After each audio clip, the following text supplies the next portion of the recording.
ఈ బస్తీ చూస్తుంటే చాలా బాధ అనిపిస్తుంది కూడా వాస్తవంగా. కేటీఆర్ గారు రోజు పొద్దుగా లేస్తే ట్విట్టర్లో బలుకుతూ ఉంటాడు, పొద్దున్న లేస్తే పక్షి కూస్తూ ఉంటుంది. Bhagyanagaram the most comfortable city in the country, the most comfortable city of the world.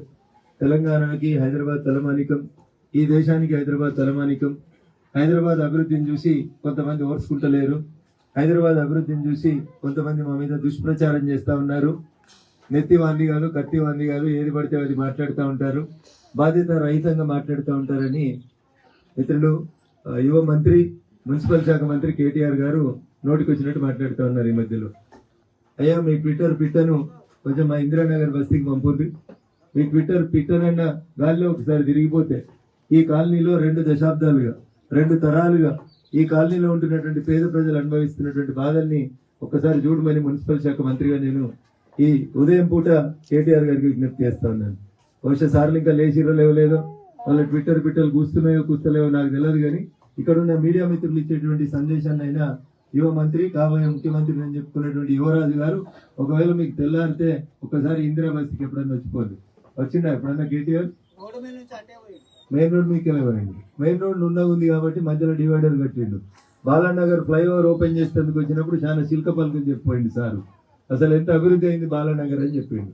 ఒక 2 అడుగులు నీ కాల్లో ఈ బస్తీకి వస్తే, ఇందిరానగర్ బస్తీకి వస్తే ఇక్కడ ప్రజల కష్టం కనబడుతుంది. డోర్ నెంబర్ లేదు, కరెంటు లేదు, నీళ్లు లేవు, మోరీ లేదు, ఒక డాంబర్ రోడ్ లేకుండా దాదాపు 2 తరాలు ఇక్కడ నివసిస్తా ఉన్నాయంటే భాగ్యనగరం ఎంత గొప్పగా అభివృద్ధి చెందిందో ఒకసారి ఆలోచించవచ్చు. ఏవి మీరు చెప్పిన డబుల్ బెడ్రూమ్లు, ఏవి మీరు చెప్పినటువంటి పెన్షన్స్. ఇందాక ఒక అవర్ నేను మాట్లాడే కంటే ముందు అడుగుతుంది, సార్ అంత మంచిగానే ఉంది కానీ నాకు 3 ఏళ్ల పెన్షన్ వస్తలేదు, భర్త చచ్చిపోయింది అని అడుగుతుంది. అయ్యా కేటీఆర్ గారు 2018 ఎన్నికలప్పుడు గౌరవ ముఖ్యమంత్రి చంద్రశేఖరరావు గారు చెప్పింది ఏమని, 2018లో రెండోసారి మేము అధికారంలోకి వస్తే 57 సంవత్సరాల వయసు దాటిన ప్రతి ఒక్కరికి పెన్షన్ ఇస్తామని చెప్పింది. 57 సంవత్సరాల వయసు దాటిన పెన్షన్ పక్కన పెట్టింది. భర్త చనిపోయినటువంటి వితంతువులకు కూడా రెండోసారి ముఖ్యమంత్రి అయిన తర్వాత ఇవాళ దాకా కనీసం ఒక పెన్షన్, కొత్త పెన్షన్ ఇవ్వనటువంటి ప్రభుత్వం గౌరవనీయులు చంద్రశేఖరరావు గారి ప్రభుత్వం. భాష మీరు మాట్లాడతారు, మేము మాట్లాడతాం, మీకంటే మంచి భాష మాట్లాడడానికి మాకు మనసు ఒప్పుతలేదు. ఎందుకంటే పొద్దున్నే పేదవాళ్ళకి సేవ చేద్దామని వచ్చినాం. ఒక మంచి కార్యక్రమాన్ని కాంతారావు గారు పిలిచిరు. యాక్చువల్లీ నేను రాజకీయాలు మాట్లాడొద్దు అనుకునే ఇక్కడికి వచ్చిన, కేవలం ఆరోగ్యం గురించి, మనం ఎట్లుండాలి, మన పరిస్థితులు ఎట్లుండాలి, ఈ దేశ సంస్కృతి ఏంది, గతంలో మనం చిన్నప్పుడు ఎంత మంచిగా బతికినాం, పల్లెటూర్లు ఎంత బాగున్నాయి, పట్టణాలు ఎంత ఖరాబ్ అయినాయి, బస్తీలలో ఉంటున్నటువంటి ప్రజల దుర్గతి ఎట్లా ఉంది అనేది చూసిన తర్వాత ఈ రాష్ట్ర ప్రభుత్వం మీద మాట్లాడకపోతే నేను కూడా కన్ను లేనటువంటి ఒక అబోధన అవుతాను. కాబట్టి ఖచ్చితంగా మాట్లాడాలనుకుంటున్నాను. మీ ఇందిరానగర్ బస్తీ సమస్యల్ని త్వరలోనే ఫిబ్రవరి నెలలో జరగబోయేటువంటి రాష్ట్ర బడ్జెట్ సెషన్ లోపల ఖచ్చితంగా ప్రస్తావిస్తా. అవకాశం ఉంటే కేటీఆర్ గారిని, మున్సిపల్ శాఖ మంత్రిని ఇక్కడికి రమ్మని చెప్పి అడుగుతారు. ఎందుకంటే ఆయన ఏం చెప్పిండు, ఇల్లు లేని వాళ్ళు ఎవరు ఉండొద్దు, గుడిసెలలో ఎవరు ఉండొద్దు, 1,00,000 ఇండ్లు ఒక భాగ్యనగరంలో కట్టిస్తా అన్నాడు. ఈ భాగ్యనగరం ఎందుకు అభాగ్యనగరం అయింది, ఎందుకు హైదరాబాద్ అయింది, ఇక్కడ పొద్దుగాలైతే మనకి ఎందుకు బాధలు ఉన్నాయి అనేది ఈ ఇందిరానగర్ బస్తీని చూస్తే కనబడుతుంది. నాటి నేతాజీని ఆదర్శంగా తీసుకోవాల్సినటువంటి రోజు, నేతాజీ జయంతి ఈ రోజు. IPS లాంటి గొప్ప పరీక్షలను రాసి ఒక గొప్ప ఉద్యోగం వచ్చినప్పటికీ కూడా ఉద్యోగం కాదని చెప్పి దేశ సేవకై కంకణబద్ధుడై దేశ స్వాతంత్ర సమరం కంటే కొద్ది రోజుల ముందు దివంగతుడైనటువంటి నేతాజీ జన్మదినం సందర్భంగా ఈ బస్తీని చూసేటువంటి అవకాశం కల్పించినటువంటి ఈ జిల్లా పార్టీ నాయకులకి, ఈ బస్తీ భారతీయ జనతా పార్టీ నాయకులందరికీ కూడా నేను కృతజ్ఞతాభివందనాలు తెలియజేస్తా ఉన్నాను.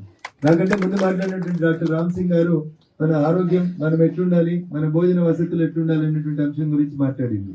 ఉండేదానికి ఇల్లే లేదు డాక్టర్ సాబ్, మాకు ఒక అరలో 4 ఉండాల్సినటువంటి పరిస్థితులలో ఇక మీరు చెప్పే ఐసోలేషన్లు, మీరు చెప్పేటువంటి మమ్మల్ని మేము సెల్ఫ్ ఐసోలేషన్ చేసుకునేటువంటి పరిస్థితులు మాకు బస్తీలో లేవు.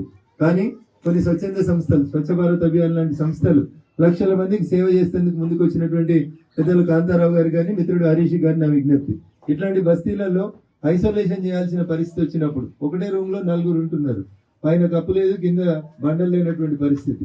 ఇట్లాంటి బస్తీలలో ఇట్లాంటి హెల్త్ క్యాంప్స్ ని మరింత పెంచుంది.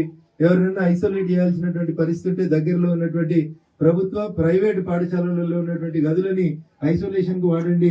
అవసరమైతే టెంపరీ టాయిలెట్స్ అక్కడ ప్రొవైడ్ చేసైనా బస్తీలలో ఒకరికి వస్తే మిగతా మొత్తం అందరు బస్తీకి అంటుకోకుండా ఈ అంటువ్యాధి మహమ్మారి బారి నుంచి బస్తీవాసుల్ని కాపాడాలనేటువంటి మీ మంచి సంకల్పం ఆ భగవంతుడు గుర్తించి మీకు మంచి ఆయురారోగ్యాన్ని, మరింత సంపదని పెంచేలాగా వచ్చినటువంటి ఆ సంపదలో కొంత పేద బడుగు బలైన వర్గాల కోసం మీరు పనిచేసే రీతి లోపల ఆ భగవంతుడు మీకు మంచి బుద్ధిని ఇప్పటికే ఇచ్చిండు. దాన్ని మరింత పాలిష్ చేసి మీరు మరింత పేద ప్రజల కోసం పనిచేయాలని చెప్పి నేను మనస్ఫూర్తిగా కోరుకుంటూ, భాగ్యనగరంలో ఉన్నటువంటి బస్తీల పంచాయతీ, భాగ్యనగరంలో బస్తీ వాసులకు ఉన్నటువంటి ఇంటి నెంబర్ల సమస్య, కరెంటు మీటర్ల సమస్య, మంచినీటి సమస్య, రోడ్లు, మంచినీరు, మీరు చెప్పినటువంటి మిషన్ భగీరథ మంచినీళ్లు, మీరు చెప్పిన రోడ్లు, మీరు చెప్పిన డ్రైన్లు, ఈ ఇందిరా బస్తీలో ఎందుకు రాలేదో ఖచ్చితంగా ఈ రాష్ట్ర శాసనసభ సమావేశంలో నిలదీస్తాను.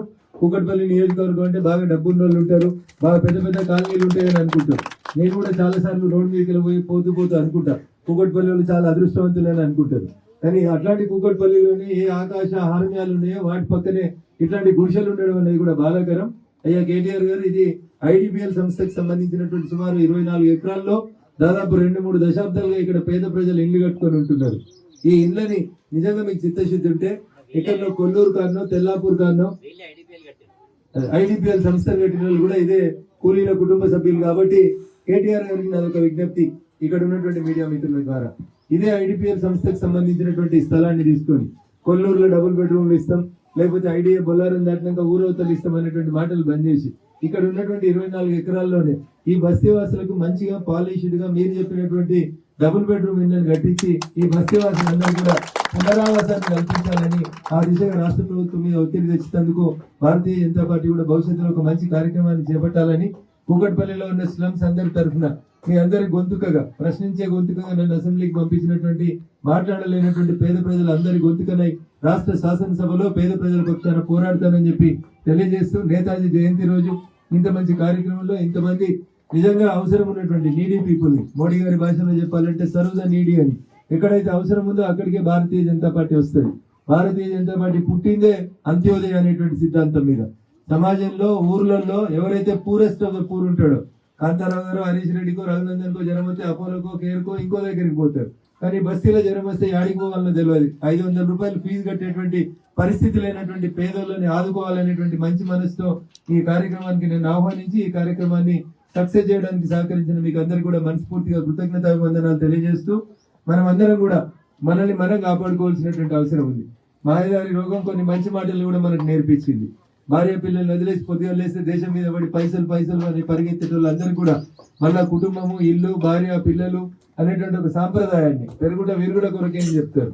మోడర్నైజేషన్ వచ్చింది, అంత కంప్యూటర్ యుగం వచ్చింది అనేటువంటి పరిస్థితులకి వెళ్ళి మళ్ళీ స్పూన్లు, ఫోర్కులు, టిష్యూ పేపర్ల కాడ నుంచి ఇంటికి వస్తే ఇంటి ముంగట బకెట్ పెట్టి కాలు కట్టుకొని లోపలికి రాబిడ్డ అనేటువంటి మన దేశ సంస్కృతి సాంప్రదాయాల్ని తిరిగి కరోనా మనకు నేర్పించినందుకు ఒక రకంగా మనం కరోనాకి రుణపడి ఉంటామని చెప్పుకోవాలి. సమాజంలో విలువలు తగ్గిపోయి జీవన గమనం అంటేనే డబ్బు అని పరిగెడుతున్నటువంటి ప్రస్తుత పరిస్థితులలో బిడ్డ, డబ్బే అన్ని కాదు, జబ్బులు కూడా ఉన్నాయి నీ శరీరంలో, వాటిని నియంత్రించుకోకపోతే నీ డబ్బు నిన్ను కాపాడదు అని చెప్పి మళ్ళీ మనల్ని మన పురాతన విధానం వైపు కరోనా ఒక రకంగా నెట్టింది. ఒక రకంగా మనం దానికి మన ఫ్యామిలీ వ్యవస్థ, కూలిపోతున్నటువంటి కుటుంబ వ్యవస్థను తిరిగి నిర్మాణం చేయడం లోపల కరోనా ఒక రకంగా పరోక్షంగా మనకి సహాయపడింది అని చెప్పొచ్చు. అయితే కరోనా నుంచి రక్షించుకోవాలంటే ఎవరో రారు, ఏం చేయరు, మనం జాగ్రత్తగా ఉండాలి. తినే కంటే ముందు బయట తిరిగి వచ్చిన తర్వాత కాళ్ళు కడుక్కోవడం, చేతులు శుభ్రపరచుకోవడం, ఇందాక డాక్టర్ గారు చెప్పినట్టు శానిటైజర్ అంటే ఏదో డబ్బులు పెట్టి కొనుక్కొని మెడికల్ మాఫియాని బతికించుడు కాదు. ఇంట్లో ఉన్నటువంటి మన భోజన ఆహార పదార్థాలలో ఉన్నటువంటి రకరకాలైనటువంటి సెల్ఫ్ రెసిస్టెన్స్ ఇచ్చేటువంటి పదార్థాలను, రోడ్ల మీద దొరికే జంక్ ఫుడ్ బంద్ చేసి ఇంట్లో అమ్మ వండినటువంటి భోజనం, ఇంటి పోపు డబ్బాలో ఉన్న పసుపు, అల్లం, ఎల్లుల్లిపాయలకు ఉండేటువంటి గుర్తింపుని తిరిగి గుర్తించి వాటిని వాడుకొని కరోనా నుంచి మీరందరూ దూరంగా ఉండాలని, కరోనా అయితే భారతదేశంలో తయారు చేయడంలో ఇందిరానగర్ బస్తీ కూడా ముందుండాలని కోరుకుంటూ, ఈ రోజు వివిధ వైద్య పరీక్షలు నిర్వహించిన తర్వాత డాక్టర్లు ఇచ్చినటువంటి సలహాలు, సూచనలు పాటించండి. వారు ఇచ్చేటువంటి మందుల్ని వారు చెప్పిన రెగ్యులర్ ఇంటర్వెల్స్ లోపల వాడండి. 2 డోసులు వేసుకున్న వాళ్ళు ఎవరైనా ఉంటే బూస్టర్ డోసు అయిపోండి. ఇంకా 1 డోసు వేసుకున్న వాళ్ళు ఎవరైనా ఉంటే దయచేసి వెంటనే టీకాలు తీసుకోండి.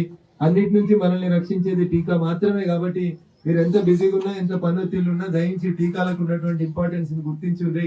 మనం చిన్నపిల్లలు పుట్టంగానే నోట్లో డ్రాప్స్ వేసినట్టు ఇప్పుడు మనల్ని మనం కరోనా నుంచి రక్షించుకోవాలనుకుంటే మనం ఈ బూస్టర్లు, వ్యాక్సిన్లు, ఈ డోసులు తీసుకోవాల్సిన అవసరం ఉంది. నాకేమైంది, నేను మంచిగా ఉన్నా, ఐడిపిఎల్ గట్టిగా ఉన్నా, గడ్డపారలాగా ఉన్నా అని ఎవరు అనుకోకుంది. ఈ మాయదార రోగం ఎప్పుడు ఎవరిని ఎట్లా మింగుతుందో తెలియదు. కాబట్టి తగు జాగ్రత్తలు తీసుకొని ఆరోగ్యాన్ని పరిరక్షించుకోవాల్సిందిగా మీ అందరినీ కూడా వేడుకుంటూ, ఈ గొప్ప కార్యక్రమాన్ని నడుపుతున్నటువంటి స్వచ్ఛ భారత్ అభియాన్ సంస్థ నాయకులకి వారి భాగస్వాములైనటువంటి మిత్రులందరికీ కూడా మరోసారి శుభాకాంక్షలు అభినందనలు తెలియజేస్తూ అవకాశం ఉంటే మా దుబాక్ నియోజకవర్గంలో కూడా మీ స్వచ్ఛ భారత్ అభియాన్ ఆధ్వర్యంలో మీ సేవల్ని మేము వాడుకుంటామని చెప్పి తెలియజేస్తూ అవకాశం కల్పించిన వేదిక మీద ఉన్న డాక్టర్లకి ప్రజలందరికీ కూడా మరొకసారి కృతజ్ఞత వందనాలు తెలియజేస్తూ సెలవు తీసుకుంటా ఉన్నాను. జై హింద్, జై భారత్. హాయ్ ఫ్రెండ్స్, మా టుడే టుమారో యూట్యూబ్ ఛానల్ చూస్తున్నందుకు చాలా థ్యాంక్స్. మరిన్ని లేటెస్ట్ వీడియోస్ కోసం వెంటనే సబ్స్క్రైబ్ చేయండి. అలాగే ఈ బెల్ ని కూడా రింగ్ చేసేయండి.